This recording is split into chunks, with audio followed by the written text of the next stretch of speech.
Hey troops, Roxy here and welcome to Roxy Plays Games and welcome to another video. And today this is a guide, tutorial, whatever you wish to call it, on this beautiful little plane, the Cessna 172 Skyhawk. Right, so before I get into the main meat and bones, I guess, of the video, I just wanted to say a massive thank you for everyone who has liked my previous videos and also subscribed to my channel. Again, I'm not a massive YouTuber. I've got no intentions of being a massive YouTuber. It is my passion to help people. You know, my trade in real life is a personal trainer and nutritionalist. So I love helping people out. It's very satisfying when people get results, and obviously it's very satisfying now within my gaming environment, if you want to call it that, when I can help someone do whatever it is that they're trying to do. I've been there, I've done that, I've been in a position where I've not known what I'm doing and people have helped me out in the community, and now I would like to return the favour to as many people as I can. So I'm passionate about gaming, and if I can help people out in the gaming environment, then it's a win-win for everyone, hopefully. So before I crack on, I just wanted to say a big thank you, like I say, to everyone that has liked and subscribed to the channel. And at the same time, I need to send out an apology, because my last video was for a guy, as I said in the video. It was for Don Rado in the Sims and Stuff community that I'm part of, and in the video I said it's for some guy, and I don't think he likes being called some guy because I didn't give him a personal shout out. Sorry, Don Rado. That video was for him. It was also for another guy called Dylan, and this video he's requested for me to do or Don Rado's requested me to do a video on the instruments in the 172 and to just go through some bits and pieces. And Dylan's also requested, because he's unsure about certain things, so I figured what I would do is do a full flight using simtoolkit Pro, using xflightserver, and going through a cold and dark start of the Cessna 172 and talking through some of the instruments. Now I am using the G1000 variant of the Cessna. It does come free with Xplane 11, and the other one is the 530. So it's got mechanical displays in that one. It doesn't have these two big displays like this one. It's got two smaller 530 navigation devices kind of in the middle. And if anyone wants to see a tutorial video on the instruments for that, then let me know in the comments and I'll go through. But it's pretty much, the flying of it is pretty much the same. The only difference is just the displays, and putting a flight plan in is slightly different. And we have an EasyJet of all planes coming in. Yeah, I'm not going to make any comments on that. It's going to get pretty noisy. I will apologise. So before getting into the plane, we are going to jump across to simtoolkit Pro and do a flight plan. So I'm just going to zip across here. I'm hoping that the noise in the background isn't going to be too bad with that plane coming in, but I don't want to pause the simulator or anything like that, or mute it. So we are here in simtoolkit Pro for Xplane 11. I'm not going to go through everything in this. If you are unsure of how to use this, then I would recommend watching my previous video. And again, there are plenty of YouTube videos out there on how to get set up and do all the bits and pieces for this particular bit of software. And Dan, the developer, quite often does live streams, so definitely go and watch them. Links will obviously be on the simtoolkit Pro website. Anyway, we are going to crack on. So flight planning, generate a new flight. We're in Isle of Man, so EGNS, and we're going to Liverpool. So it's a short trip across the water. We're taking the 172, And the flight number, as with all of my flights, is Roxy with 3s. I'm not going to bother with a course. I'm not going to bother with changing the date and time. I am, however, going to go into advanced. And I know this isn't the active runway, but it's the closest runway to where I currently am. So I'm going to go out of runway 8 and I'm going to arrive at runway 9. Now I'd normally leave them as default, or I would check to see what the active runways are and then change them. But I'm going for these ones just because it's the closest one to what I'm using. We're going to click generate plan, let it do its thinking bits and pieces. Remember, if this is the first time you're using this, it will ask you to log into SimBrief. And then after that, you don't need to keep re-logging in unless you go onto SimBrief on a web browser, where you'll have to log in there and it will then unlog you out of here. Right, so having a quick look at this, there's no SID. So we're literally going to be taking off. We're going to do a right turn, head south, and then southeast, down towards Liverpool. I can see already that there's a little bit of a weird thing going on with the legs. So let's have a quick look at what that is, Dandy. A panel. This is the star, so we've got sets of waypoints for the star. And for some reason, it's going from Tipod, and then it's going back to D298H. So we'll get rid of Tipod, and then we can move smoothly without having to go back and forth from Tipod to 298H along, and then heading in runway 9. So that looks all good. I'm going to leave this here because I will obviously need to change the flight plan within the plane, and I will explain that in a second because I didn't go through that obviously on the previous video for SimToolkit Pro. So let's get ourselves back over to the plane.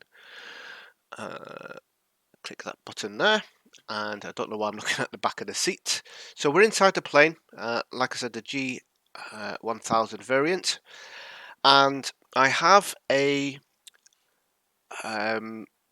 startup procedure, I guess, that I have copied from someone else. Now, I don't know whether this is an official one. I'm no expert, I'm no professional pilot. Before anyone comments in there saying I've done something wrong, this is just what I've watched from someone else a few times, and they are popular Xplane flyers, so I use it myself and it seems to work. First thing we want to do is head to these red buttons on the left and turn our master batteries on. Okay, get everything switched on. We're then going to check the flaps work. Now I do know 100% the flaps can fail in Xplane 11, okay, and I use Airhauler 2, and for anyone that has watched those videos, if you have a bit of a rough landing because your flaps aren't working, it's going to affect the score that you get and affect your satisfaction. So I'm going to check the flaps, make sure that they're all working and they're all looking good. Awesome sauce. The next thing is we have our pitot heat, which is this switch here. Just move the yoke out the way. Pitot heat, this bottom right hand switch here, we're going to turn that on. Now the pitot heat is this little thing here. This is the pitot, and basically what it is, it's got a hole at the front. When you're flying, wind goes in, it's got some gauges and bits and pieces inside, and that then shows on the instrument with your altitude and speed and bits and pieces like that. Don't ask me how it works. I've got absolutely no idea. I just know from watching a video on planes that is what it is and what it does. And the reason why we have the pitot heat is to make sure that this doesn't freeze. Okay, so you would want to turn it on when you are on ground to just heat it up, make sure it's all fine. And then obviously if you was flying low level and it's warm, there's no requirement to keep it on. But if you was flying in cold environments, or you flying high up where obviously the air temperature is colder, or you're flying really fast, which is going to cause it to cool down, then you would want to leave the pitot heat on. I personally just leave it on all the time. I don't know whether it's simulated in Xplane 11 or not, but I just leave it on because again, I've watched other people and that's what they do. Right, so next thing you could do, and I'm not 100% sure, but I'm 99% sure, light damage is not simulated in Xplane 11. However, I switch them all on, I jump outside and I make sure they all work. I've never personally ever had, in the roughly year that I've been flying, a light not working. Okay, so hence why I say I don't think it's simulated. But for the purpose of semi-realism, I will check them and then I'll turn them all back off except the beacon. We leave the beacon light on. That just lets people around us know that either our engine is running or we're about to start our engine. Next thing we want to do is check our fuel lever, and we want it up in the up position, so it's going to go onto both tanks. The fuel tanks are in your left and right wings, and obviously if you only run on one side, eventually it's going to run out and then your engine will stall, unless you quickly switch it over to the opposite side. But what it will also do, especially if you've got a lot of fuel on board, it's going to cause a massive imbalance because you'll have all of the weight on one side. So we have it in the both position. It will then draw fuel from both tanks simultaneously. Our fuel shut-off switch, this little red lever here, this is, well, the fuel shut off and it needs to be in. We then, while we're down here, that's what she said, we need to put the takeoff trim dial to this little arrow, little white arrow, little white line them up. And then what we can do is we can prime our fuel. So all we do is put our fuel pump on, we put our lever all the way in, leave that for a few seconds, and then we can turn our fuel pump back off, and then we can start our engines.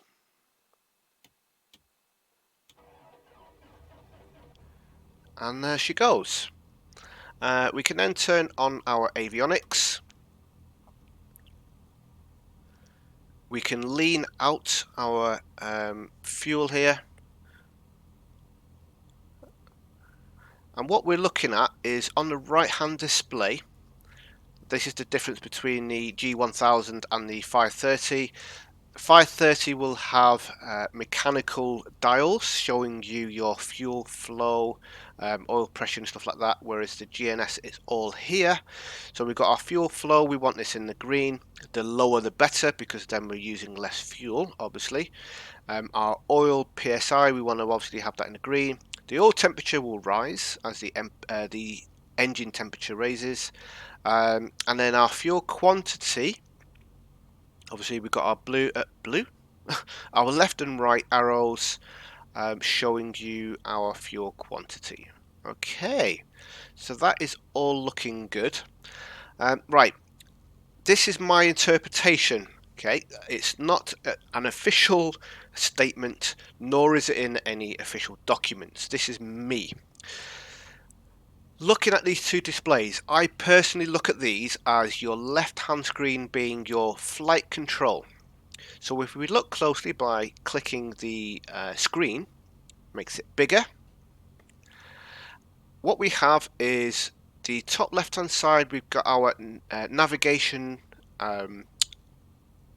instrument, so it's given us our frequencies. The right hand side here we have our comm frequency, so this is what you would use for ILS landings, and this is what you would use for listening to ATIS or contacting ground, ATC, all that sort of stuff. In the center is showing you the waypoint. So at the moment it's telling us that our waypoint is pointing to the airport because we haven't done a flight plan, the distance and the bearing. In the center part of the screen we've got our artificial horizon, obviously with the ground and the sky. We have our speed ticker tape here, and you'll also get a digital number showing next to TAS. We have our pitch orientation with the yellow arrow pointing in the direction of the plane. We have our altitude ticker tape, with the autopilot preset altitude here. So this is what you would adjust with your altitude dial, which we will go through soon. And then obviously the altitude going up and down, and then to the right of that is our vertical speed ticker tape. Again, I will be going through that in a second. Got a little mini map with our route showing, and then finally the compass. We've got at the moment a magenta line with an arrow. This is changed by the CDI button. So sometimes you might have it on localizer, okay, and this is locking on to a local oh my words, local localizer. That is some words. Try and say that a few times. Localizer. You toggle that by pressing the CDI button, and if you are going to use a flight plan, you want it on GPS, and underneath here, which is blank at the moment, and it will show some bits and pieces, that is all to do with your heading, GPS, etc., which is all controlled by these buttons on the left hand side. So again, the left hand display, in my personal opinion, is your flight controls. The right hand screen is your navigation and your instruments. Okay, so it's showing your RPM, your fuel flow, which I've already gone through. You got a map showing you your routes and a little compass bearing here. You can zoom in and out by scroll wheeling with your middle mouse button.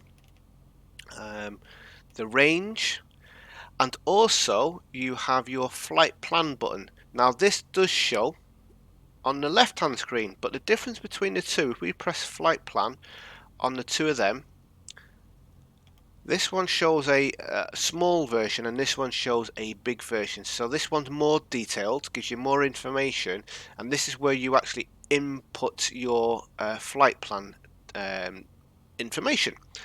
So this is kind of more of a quick reference, and this is your actual planning. Okay, hence why I say the right hand screen is your flight planning and the left hand screen is your flight control, so to speak. So sometimes you will have a flight plan already showing up, sometimes it will just show your airport, and if I was to go into a menu and then scroll down to delete flight plan and click enter, this is what would normally show when you first start your plane if you haven't previously put in a flight plan. So we're at EGNS. What we want to do now is we want to import our flight plan from our flight plan folder within our Xplane 11 folder that we've downloaded from SimBrief. The way we do that is currently this is the active flight plan, as you can see here. We want to change this to our flight plan catalog, and the way we do this, the dial down the bottom right hand corner, you've got two parts to this dial.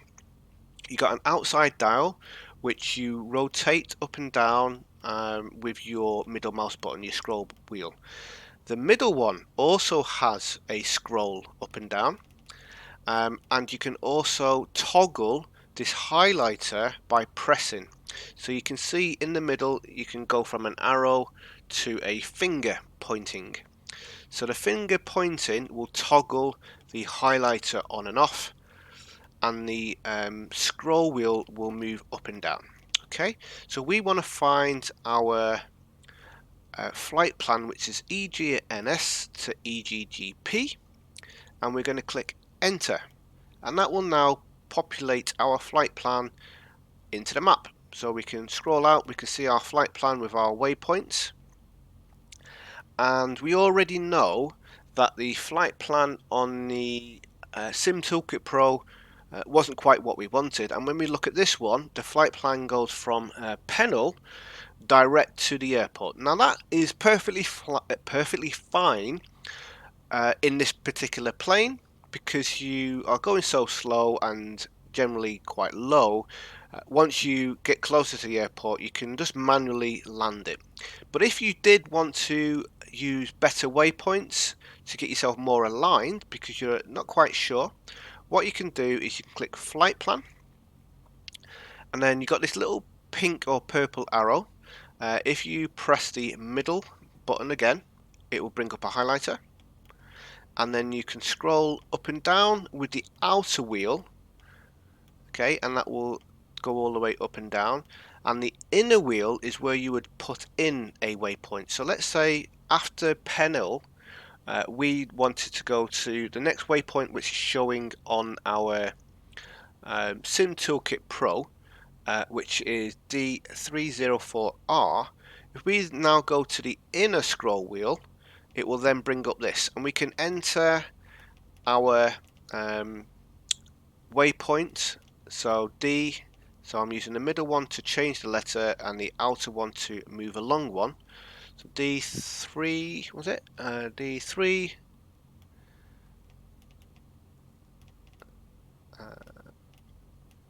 0 4R 4R.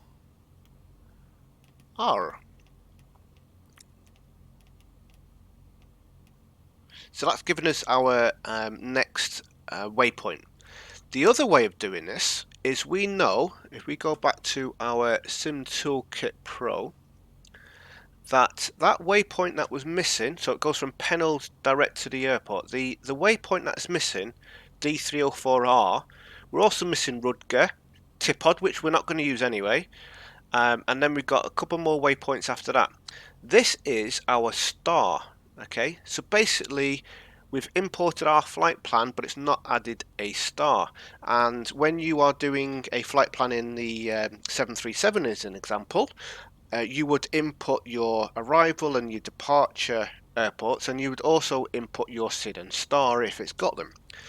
Otherwise, you just get the en route waypoints. So within the G1000, what we can do is, if we click procedure, we can add an arrival and an approach, which obviously we have got on our simtoolkit Pro. So the first thing we're going to do is we're going to go to arrival, we're going to click enter, and then we're going to find the arrival star. So quickly flick back just for reference, and it says here star on the right hand side, and the star code is TIPO 2B. TIPO 2B. Okay, so let's scroll down. We've got a bunch of TIPOs here, as we can see, and we want TIPO 2B, which is there. So we just use the outer wheel to scroll down to TIPO 2B, and we click enter. It's asking us, or showing us the sequence. So Penil, D304R, Rudger, and Tipod. So let's click loads. So we're going to click enter, and now when we look at the map, we can see those waypoints showing. Okay, that then goes from Tipod and in. Now we got rid of Tipod on our simtoolkit Pro because we had an approach, and the approach was taking us off on a random heading. So if I scroll out a little bit more, we can see the waypoint here is going in, and I'm more happy with that. Okay, I could add in the approach if I wanted to, but I think for this purpose I don't need to. I'm almost heading direct to the end of the runway. By the time I get to kind of here, I'm going to be able to see the runway anyway, and then I can just go manual and land it in that way. Okay, so I'm happy. That's all good to go. So I'm going to zoom back in. I think I went out then instead of in, which this way. So scrolling up goes out, and scrolling down zooms in. Right, let's get rid of that. So hopefully that explains the flight plan a little bit more. Again, if you're still confused and you need a little bit more assistance, please let me know. I am more than happy to spend as much time needed to go through that information with you. Okay, right, let's get this bird up in the air, as they say. So we're going to stick on our taxi lights. We're going to take off our parking brake. We're going to turn our nose wheel to the left, and we're going to add a little bit of throttle. and we're going to head to the runway. Now I would normally, under normal circumstances, check to see what runway is the active runway for realism purposes, because obviously we are flying with AI. And also, let me just stop here actually, hide the yoke, put the barking brake on and bring the yoke back out. One thing I didn't do is the multiplayer client so you can see people in real life. No, I don't know whether anyone's actually on right now. I could have a look, but I'm not going to bother. If we press tab, I've already got rid of this. So this is the xflightserver plugin. You can move it around wherever you want. Tab hides it, tab brings it back. For you to be able to see people and for people to be able to see you, the first thing you're going to do is you're going to go to main, ACARS, and then send flight plan. We're going to double check that the aircraft selection is the one that we are on. I'm going to change this to the Skyhawk, and this is what people will then see within their simulator. Okay, we're leaving EGNS, we're going to EGGP, sorry, Liverpool. So Isle of Man to Liverpool. I'm not going to bother changing anything else. I'm going to leave my real name, Roxy Balboa. Yes, that is my real name, honestly, Governor. But the rest of it isn't as important. You can be very accurate if you want to put your departure time and your estimated en route time and all those bits and pieces. But I'm not going to bother. I'm going to click send flight plan. You will then get your yellow flight plan pre-filed. If you, excuse me, if you get an error here, you've done something wrong somewhere, or the server isn't currently up and running. We're then going to click the connect button. I'll just move that out of the way so it's not over the master switch button. It's got my call sign, it's got my real name, the base airport. You can obviously change that if you wish. Your ID number, which you will get when you create your account, and your password. You need to make sure hide sup ADM is ticked, and remember me is ticked, so you don't have to keep putting in your VID and passwords every time you log in. The rest of it you leave as it is, and then you click connect. You get a little bloob, and then you get some writing on here. You get some writing up in the top right hand corner telling you that you have successfully logged in. And Thomas Zobler, the developer, and his team welcome you. Click transmit, and then I'm going to hit the tab button to hide that out of the way. All done. Excellent. Right, let's carry on. Sorry about that. I almost forgot to put that on, although there's probably no one actually online, because it is a very, very quiet, unused platform. I'm not sure why, because it's fantastic. Righty, we're off to see the wizard, the wonderful Wizard of Oz. We're at a quiet airport, although there was a plane landing as we was just going through some bits and pieces. Other than that, it's generally quite quiet. So hopefully I'm not going to have any planes disturbing my takeoff, because I believe that it's actually runway 26 that's in use right now.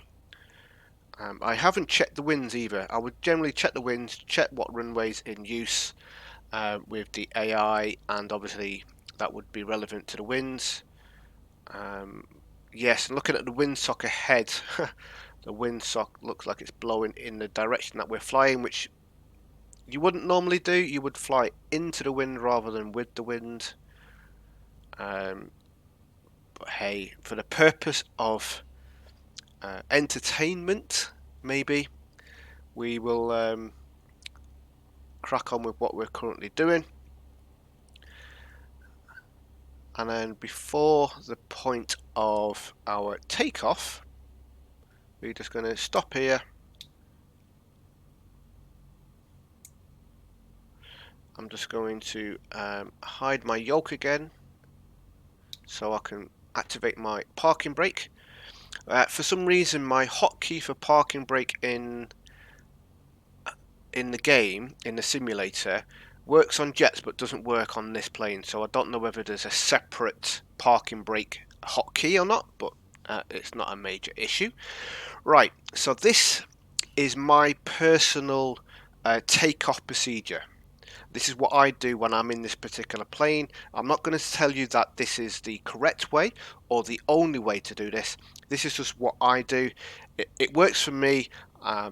It can work for you too if you're really unsure what to do. But obviously, I'm sure you'll find your own way around. What I would do is I would turn the landing light on, the taxi light off, nav and strobe on. I would then prep, I guess we could call it, my autopilot. So at the top here we've got our waypoint. So we're going from the airport, EGNS, to our first waypoint, Timis. It's a distance of 8.1 kilometers and a heading of 173 degrees. And you can see on the mini map the rough line and the compass bearing. You can also see here, so the compass course is 176 to get us onto the bearing that we need to be on, which is basically in that direction. So we're going to be doing a right turn and heading off in that direction. Okay, now this is what you definitely need to do. You definitely need to turn on your flight directors. So I've already said the yellow line is the horizon for your plane, and when you click flight directors you get then a magenta arrow, which is the horizon for your autopilot. So currently it's level, so it's going to be matching our yellow line. Now in a second I'm going to be adjusting my vertical speed, and that's going to move. So I've done my flight director. You then got two choices. You can either fly in a heading mode by clicking the heading, and at the top here this green writing will change the heading, as you can see here. So we're showing on a heading, and our flight directors are on. The heading is indicated by this display here, 150 degrees, and also this little box with the V shape cut out. Okay, we can adjust the heading by turning the dial, and that will move that little dial around depending on which way we're going. However, we are going to be following a flight plan, so we need to hit nav. Again, make sure that the compass is saying GPS. If it's saying lock 1 or lock 2, you need to hit the CDI button and change that to GPS. Sometimes that will turn off your GPS on here, so just make sure that it's on, because sometimes it will go to ROL. So GPS is on, so flight director, nav for your GPS. We then need to set our altitude to the altitude we want to fly at. We're going to fly at 3,000 feet, and it's already here. But if you want to change your altitude, you got your altitude dial here. Again, it's got an inner and outer. The outer changes it in thousands increments, and the inner changes it in 100 increments. We want it on 3,000. And then the final thing that I like to do before takeoff is hit vertical speed, and that will then turn on vertical speed here. You can see that at the moment it's set for 0 feet per minute, and it's also indicated on this right ticker tape 0. We're going to hit nose up, and what that will do is that will go up in increments of 100, and you can see now this magenta arrow is moved. So the yellow is what our plane is doing, the magenta is what our autopilot wants to do. And again, we can move this up and down with the nose up and down keys. Now I would generally start at 500, get to the speed that I want to be traveling at, which is here for the climb, and then I will put the nose up or down to keep the speed at around about 75 to 85 knots, okay, for climb. So basically what that means is I am climbing at a decent rate so that I'm not going to stall, but I'm not climbing so slow that my forward travel is a lot quicker. Okay, I want to get up to the altitude and then level off and increase my speed. So that now is all set. So basically, as soon as I hit the AP button here, it will activate the autopilot to climb, to turn, to the heading that I need to, and obviously it will be climbing at the speed, a vertical speed that is here until I hit 3000, and then it will automatically level off. Now you can do this mid-flight as you are doing it manually, but I like to do it like this so that it makes it easy. So as soon as I am in flight, I have this minimized, I have my cursor hovering over the AP button, so as soon as I take off I hit the AP button and then autopilot is on, and that's it. Right, so let's get ourselves back off again. A bit of throttle, parking brake is off. Yeah, for some reason I can turn the parking brake off with my hotkey, but I can't turn it on. So yeah, that's a thing.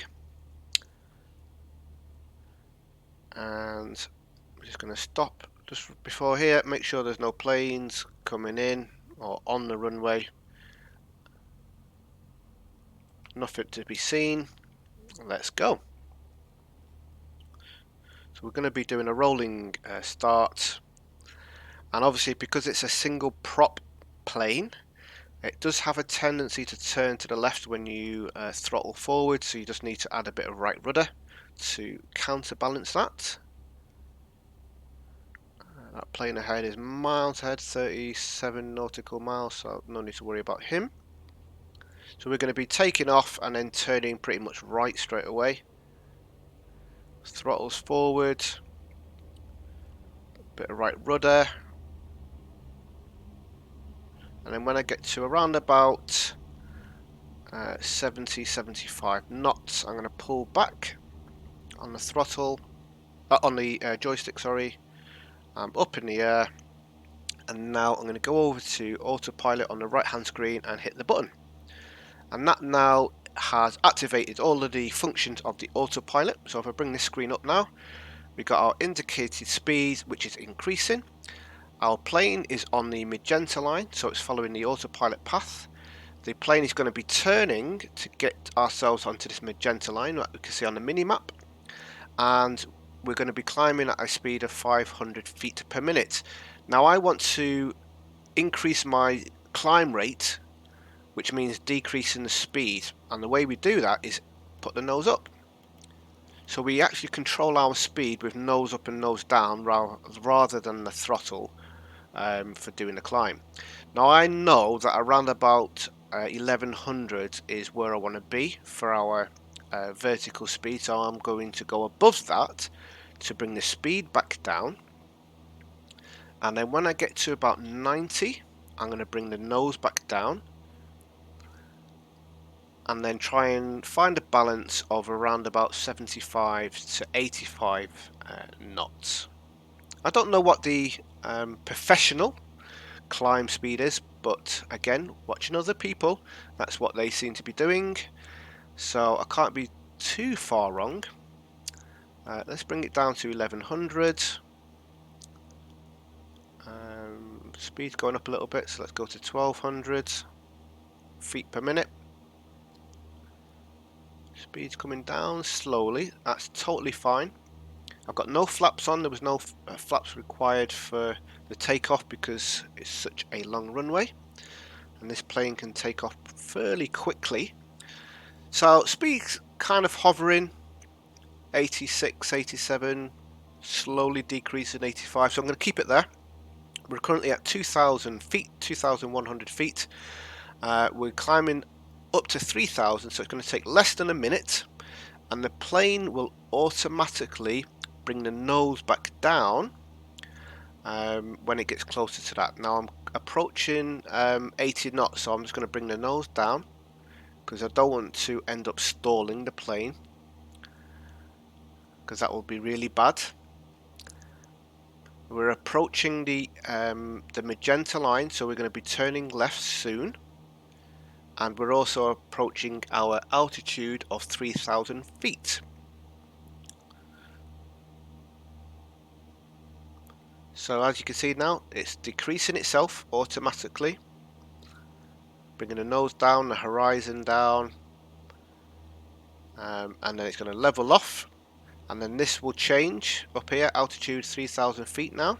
so it's not showing the vertical speed, it's just saying that we're at 3,000 feet, and now our speed is increasing, obviously because we've leveled off, and that will keep increasing until we get to the maximum speed.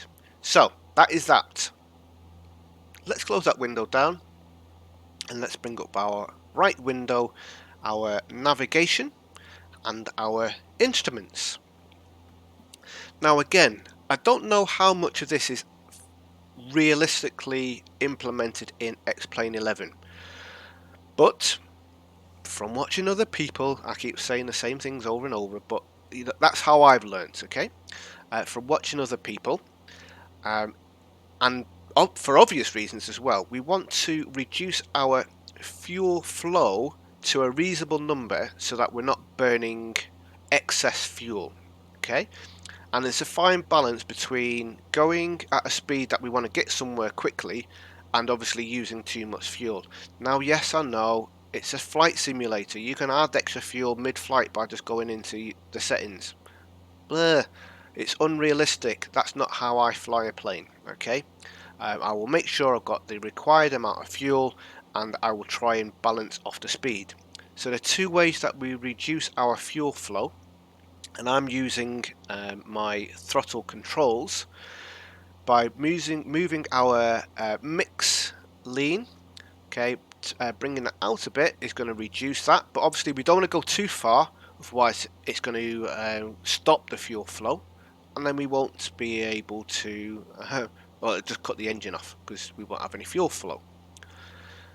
So I've reduced the fuel flow, and I generally go for around about somewhere between 8.5 and 9. So we'll leave it there. That's all good. Now it has reduced the speed minimally, but it's nothing too bad. We're approaching our waypoint at Timis, and then we're going to be turning left.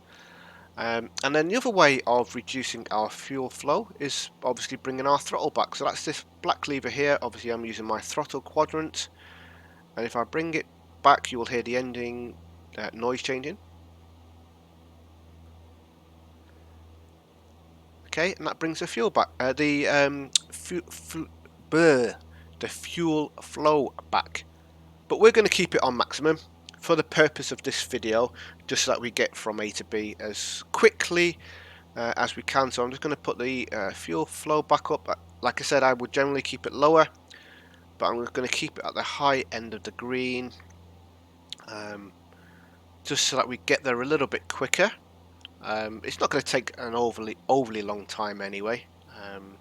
As you can see at the top of the screen, around somewhere around here. I didn't click Fly Now on simtoolkit Pro. Let me just click Fly Now on simtoolkit Pro. There we go. That's a thing. Not that it makes much of a difference, but obviously you click Fly Now, you can then have a look at your map. We can see we're following our flight plan. So we've done a little right hand turn, headed south, and now we're heading southeast. And then if we zoom out, we can have a look to see if there's any other people flying around in the simtoolkit Pro software. So we've got this guy here, not Solomonimus pilot. We got Hans Mikey T, Keza 115, and nor you fella or missus, whatever you are. So yeah, we're pretty much halfway already.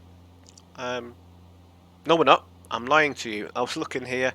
We're all the way up here. We're nowhere near halfway, guys. Yes, that's a thing. We're up here. Right, let's go back to Xplane. You can tell I'm not a professional YouTuber, can't you? I'm such a mong. And I'm not a professional pilot either. That's obviously apparent. So, differences between the 530 and the GNS, or the G1000 I should say, is the instruments. I've already gone through most of it. With the GNS you do also get the 3 mechanical devices here. So you've got your speed, you've got your pitch and roll indicator, and you have got your altitude indicator here, along with your QNH in the middle, which you can adjust with the dial just there.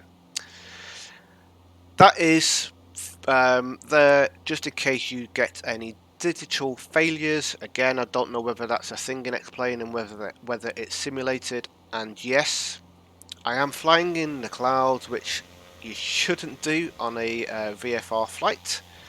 But we've got instruments that will tell us if there's any planes around us, so I'm hoping that is fine.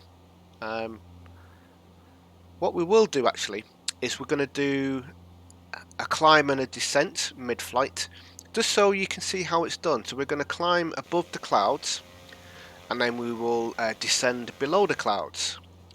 Hopefully that will then show you guys how you can do that. So we're going to use our left hand screen for the autopilot functions. We're going to make it bigger. It's always nicer when you make it bigger. Things work better, in my opinion. Right, so the first thing we want to do is set our altitude. So let's try 4,000 feet. Let's see if that is going to be above the clouds. So we set 4,000 feet. We're going to hit VS for vertical speed, and this green bit where it says out 3,000 feet will change to VS. Currently 0 feet per minute. We're going to use our nose up, and we're going to go to, let's say 800. That should be perfectly fine. It will take a little over 1 minute to climb 1,000 feet because we're actually climbing at 800 feet per minute. So obviously you can work out your maths to get that.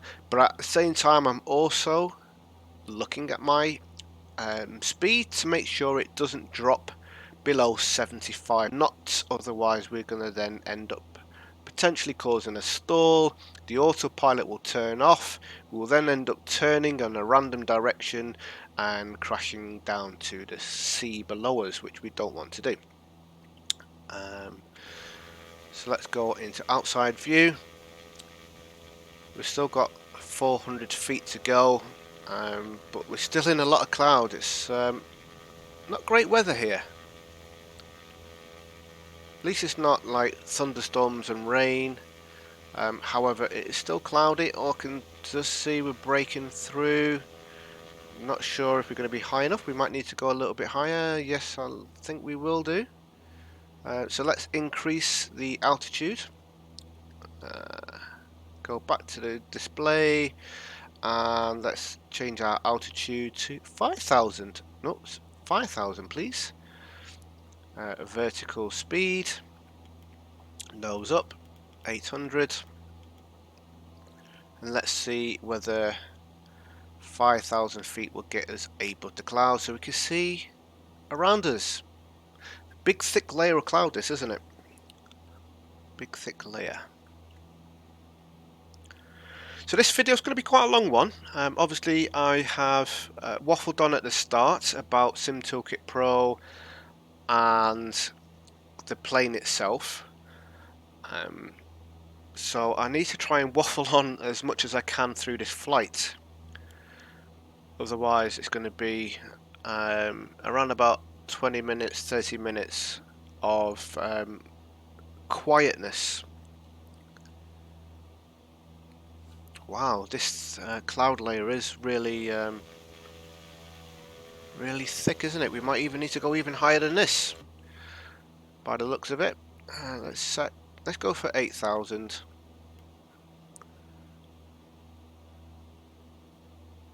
And then what you can do is we set 8,000, but once we get above the cloud layer and we're happy, if you hit altitude button here, it will then level off at that particular altitude that you are at. So we will do that. I'm going to minimize it, so all I need to do is on the right hand screen here, just hit altitude once we're out of this horrible mush of cloud soup. And again, VFR flying, although we're not on VFR, we're using the instruments, but you would generally not be flying through the clouds, and I would definitely think that in a little Cessna you would definitely not be flying through the clouds either. Right, so we're clear of the sky, clear of the sky, clear of the clouds, I should say. So we're going to hit the altitude button. That will now level us off at 5,662 feet was when I hit the button. So it'll drop the nose down a little bit and level us off at that altitude. So that's how we would climb using the instruments and the autopilot function. What we're going to do now is we don't want to be up here because it just looks like snow. There's nothing to see, even though below the clouds there's nothing to see but the sea. But we're going to descend ourselves down now. I guess it's good practice as well for you guys that have got no idea how to do this. So we've got our current altitude set at 5,700 feet. So we're going to descend down to, now we know 3,000 feet we couldn't, we was in the clouds. So let's go down to 2,000. See what it's like there. We may need to go lower than that. I'm not completely sure. Now there's two ways of doing this. I can pull back on the throttle and the nose will then start to drop, or we can hit vertical speed and nose down, which is what we're going to do. So we're just going to go at around about 500 feet per minute. Now bearing in mind, because I haven't pulled the throttle down, the speed is going to increase. And we want to be aware of that, because if we're going too fast, we could cause problems. But obviously at 500 feet per minute, we're not going to be hitting Mach 1, that's for sure. But it will take a little while to get down to 2,000 feet. But we're in no rush. We've got quite a while to go for this particular flight. For those of you that are still here, thank you very much. I'm sorry this is taking a little bit longer than I planned. I was hoping the video would have been about an hour long. It's probably going to be nearer an hour and a half. I do have a tendency to waffle on when I get going, but then that's my passion. I want to get as much information out there as I can, so hopefully it is helping you guys out. So please let me know in the comments if this is helpful, or just drop me a thumbs up, and if you're not already subscribe to the channel. That kind of lets me know that I'm doing things right. And obviously one of the comments in my, I think it was the very first video that I did publicly anyway, was I had some background music playing, and someone made a comment saying not to play music in the background, so I don't do that anymore. The only time I think I will potentially put music on as a background is if I'm going to be away from the keyboard for a length of time, and then obviously at least you can listen to something rather than just watching a plane going along without any talking happening. But yeah, just let me know. Would you prefer some music going on right now rather than me talking? Or are you okay with me waffling on? I'm going to drop the nose a little bit. Let's go down another 2 notches. Speed isn't too bad. And you can see we're coming up to our next waypoint, and it's giving us a little countdown until we're actually going to be turning left for Dandy waypoint. Now! So, it does a little left turn. It's not a big turn, this one. It's coming up to 4,200 feet. This cloud layer is horrendous, isn't it? I can't actually remember ever flying through such a big thick layer as this is, as like, as in the height wise. I've gone through lengthwise a lot of cloud, but never something as high as this, kind of going a good 2,000, 3,000 feet of flight cover. of cloud cover, sorry. Okie dokie. Looking good. So we're around about halfway now. We actually are around about halfway now, as opposed to before when I said we was when we wasn't.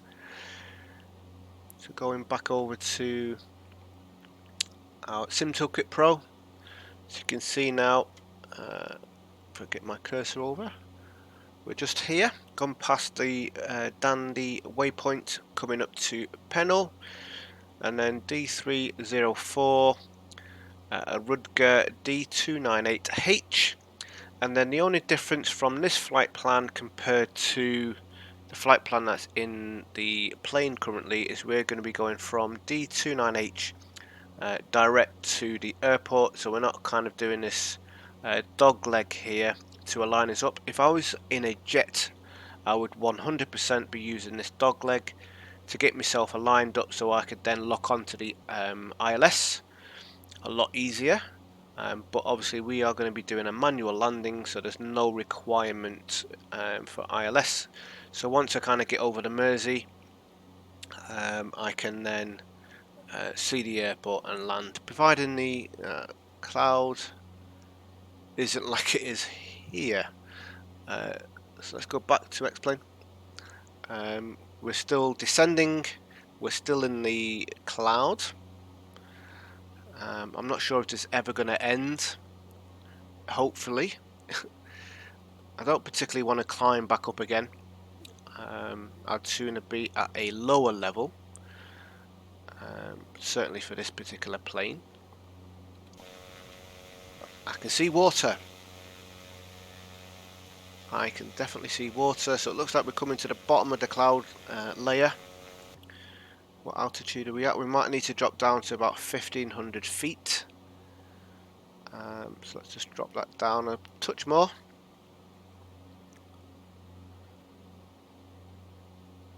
Oh no, 2000 might be okay.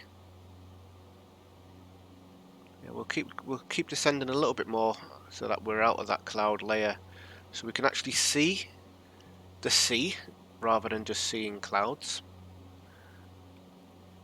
And eventually we will see some land.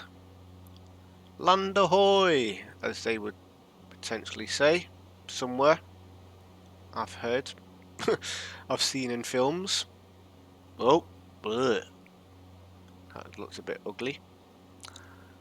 Right. We've still got quite a lot of low-level cloud, but it doesn't seem to be. It seems to be in little chunks below this horrible thick layer that we've got above us. So we'll descend to 1500 feet, and that should be good. We are currently going from waypoint Dandy to waypoint Pennell, which we are just coming up to now. Now it's got a little bit of a kink in here, as you can see on the little mini map. We'll see what the plane does. We may need to do a heading select depending on what this crazy waypoint is actually going to do. It looks like it might be okay. So basically that is the arrival the arrival waypoint setup, but we're looking good. We're heading to D304R. So yeah, I think we're all fine there. It's not doing some fancy or crazy turns unexpectedly. Sometimes you'll get this. Not sure exactly why that happens, but it is a thing sometimes, not all the time. It's quite possible that I've just chose the wrong waypoints, and it's kind of messed up the flight plan slightly, but it seems to be working fine, so I'm not going to complain. Maybe just a graphical weirdness rather than showing a straight line from Pennell to D304 R it's put this weird little you know something, actually that might be a hold position. Maybe that's what it is, and that's why it's linked like that, so you can do a hold here. So maybe that's the hold position if you was doing this approach and there was planes in front, and that's telling you that's that's where you would normally do a hold. That could be what it is, because it kind of looks like that's kind of shape, although it looks like it might be moving slightly. But anyway, I digress. We are heading where we want to head, because it's not is it showing over on here? Let's have a look at this map. Yeah, I'm not 100% sure. If anyone does know for a fact what that actually, why that does it like that, please let me know in the comments so that people will also know. But it hasn't affected our flight plan, and now it's gone. So yeah, it's all looking good. Not far to go now, guys.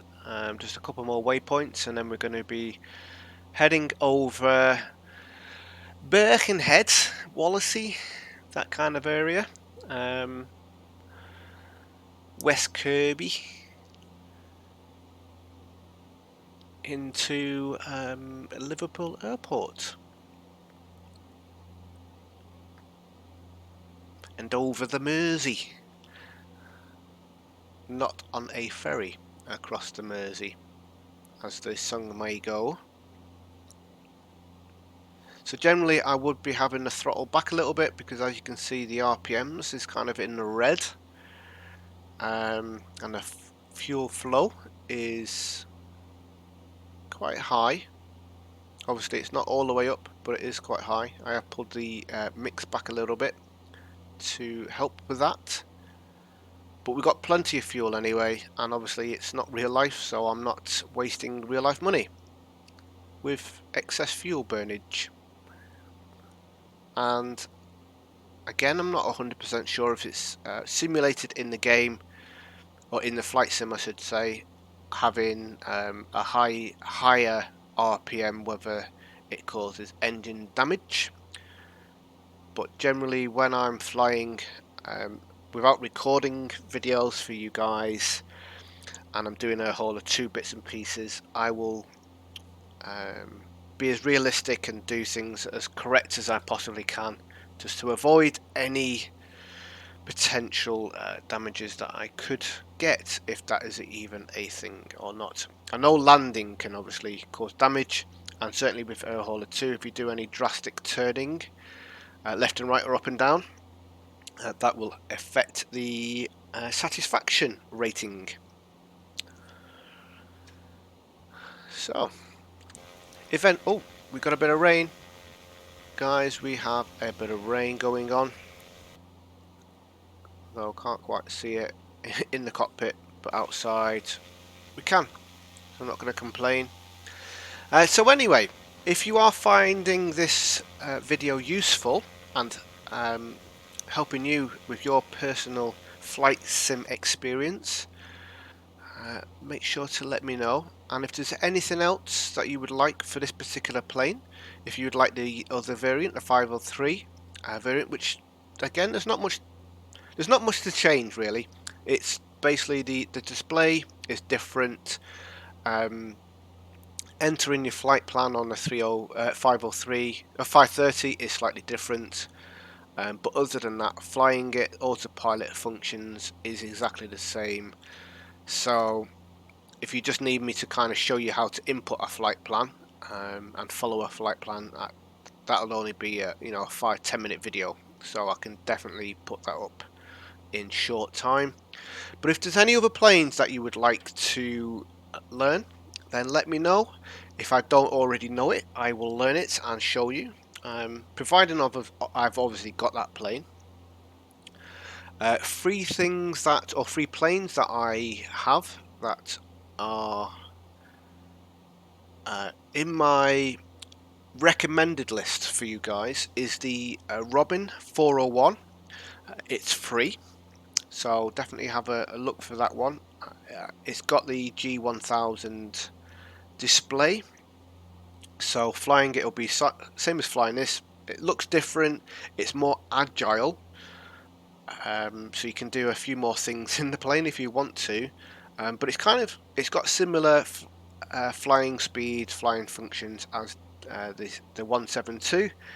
It's not in SimBrief, so you will have to, when you create your fleet, you will have to have the Robin indicated in SimBrief as a 172, but obviously just create a separate one compared to this one, so your flight log will show you flying that one. And the other one that I would definitely recommend is the Zibo 7300. There's a few variations of it: the 737, the 738, and the 739. Pretty much the differences between them is the size.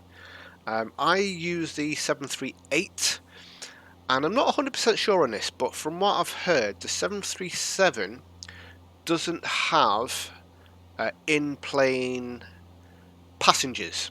Like, you can't visually see them, whereas the 738 I know 100% does. So if anyone does actually know whether the 737 and the 739 has passengers in the plane, just let me know. I don't have that particular plane model, so I can't tell you if it does, but it's really good plane to fly. All three variants of them.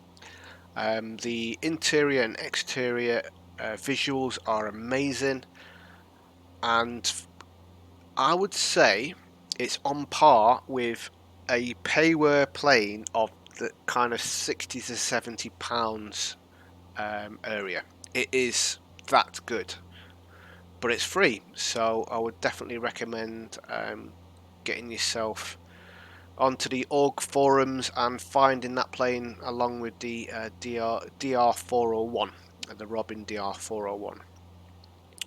Right, we are approaching land. We should be able to see the runway fairly soon if we can't already see it.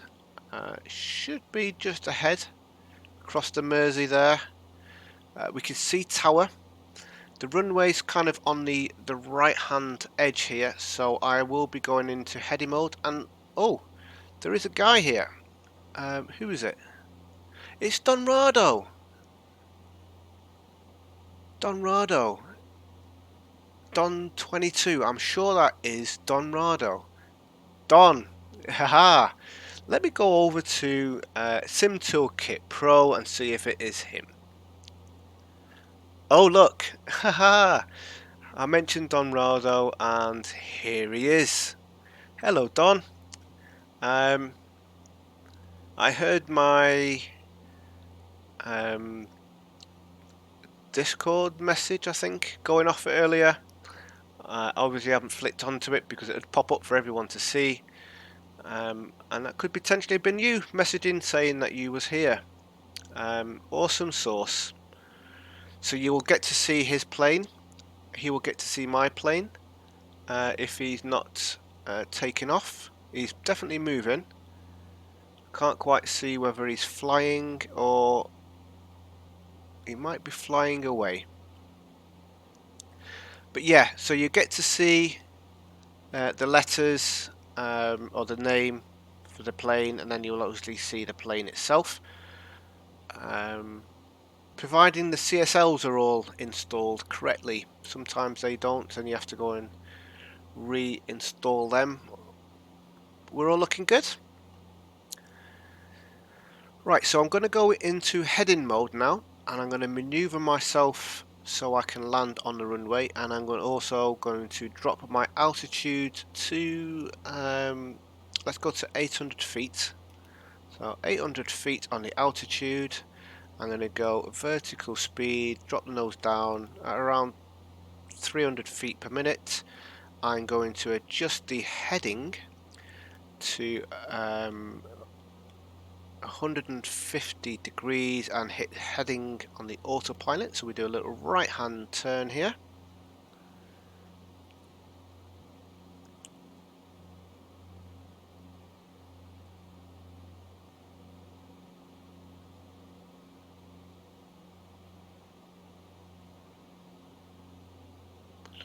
And then we'll get ourselves lined up. It looks like Don Rado's actually flying towards me. So the xflightserver. So xflightserver showing the plane in the game, and you can kind of see the red and green and white lights flashing of his plane. So that's how you can see someone that is in xflightserver. So I'm really happy that he's actually flying, because it gets me to show you that you can actually see people in the game. And obviously the simtoolkit Pro is the plane here, and I forgot to go back to the Xplane. I'm talking away and I'm still showing you simtoolkit Pro. So here he is over here. You can see the name, and I said like the colours, the lights of the plane. And obviously it was a bit closer to be able to actually see the plane itself. You can barely see it, but there he is. Give Don a little wave. Let's give him a wing wave. Wing wave, wing wave. Alrighty, you can see our runway coming up. So we're going to do a heading select now of a 090. Get ourselves roughly aligned to the runway. And then we're going to land. So, I'm going to bring the throttle back quite a bit. We're going to leave the flaps actually, we don't need to adjust our flaps. It's a long runway. I'm going to turn the autopilot off and manually land the plane.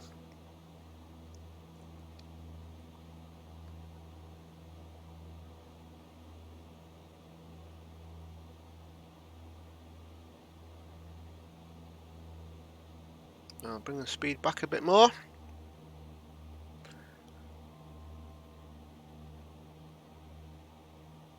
Looking good, looking good. Weather's not too bad.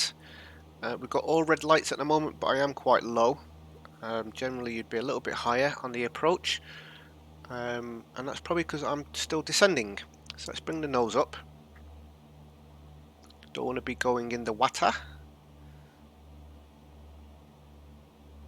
So all I'm doing now is I'm using my joystick to adjust my pitch, and using my throttle to control my descent.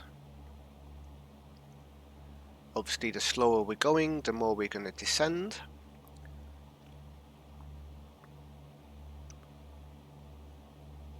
And again, I'm no expert at flying. I'm sure I probably just said that all completely wrong. But I am going to bring the throttle back even more.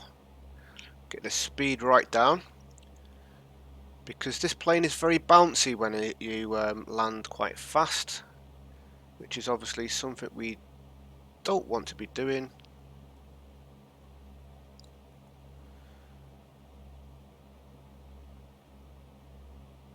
And here's Liverpool Airport. Throttle back a chunk more. Want to be landing, I don't know, around about 60 to 70 knots.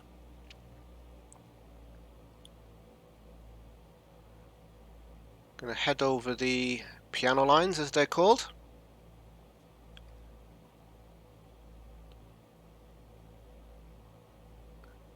And throttle all the way back. And bring it down. Oh, a bit of a hard landing there. Brakes on. So that was actually quite a fast landing. A lot faster than I would have liked. But hey ho, we are down. We're still alive. The plane hasn't fallen to pieces. Let's just spin it around here. You can see Donrado in the distance there. And that's it, guys. That is us done a flight in the 172. Not the best of landings, I will admit.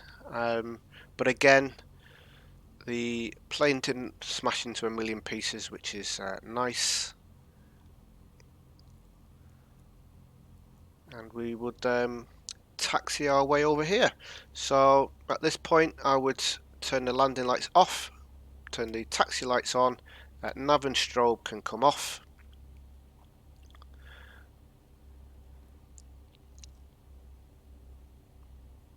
And then turning it off, the turn off procedures is just the opposite of what we've done. So we would park up, fact, I'll just do that anyway, rather than me talking through it now and then actually doing it physically.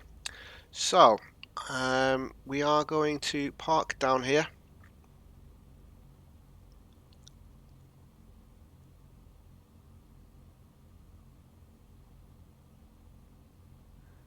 We'll go next to this little hangar here. There is a GA spot further down, but just to save a bit of time on this video, I am going to unprofessionally abandon the plane here. But don't tell the officials. Right, so I'm just going to hide my yoke, pull the parking brake out, bring the yoke back out. Right, so we would now pull out our mix, so that cuts the engine off. We can turn our taxi lights off, we can turn our beacon light off, we can turn our pitot heat off, we can turn avionics off, we can turn our magnetos off, and turn our master switch off. And that's it done. Ladies and gentlemen, if you are still here, a big thank you for watching all the way through. It's been a long one, but hopefully it's got plenty of information across to you guys. And if you're not still here, you won't hear this message anyway, so it's irrelevant. So yes, a big thanks, guys. Hopefully this is going to bring some value to at least one person out there, if not 2 or 3. Then I've achieved the aim of this video. If you are looking at Xplane and you're interested in getting into it, then let me know. I will definitely help you out if I can.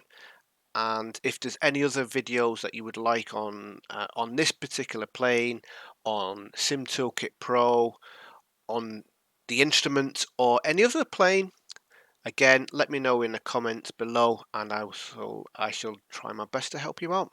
Other than that, stay safe, guys. I hope to see you soon, and have a fantastic day.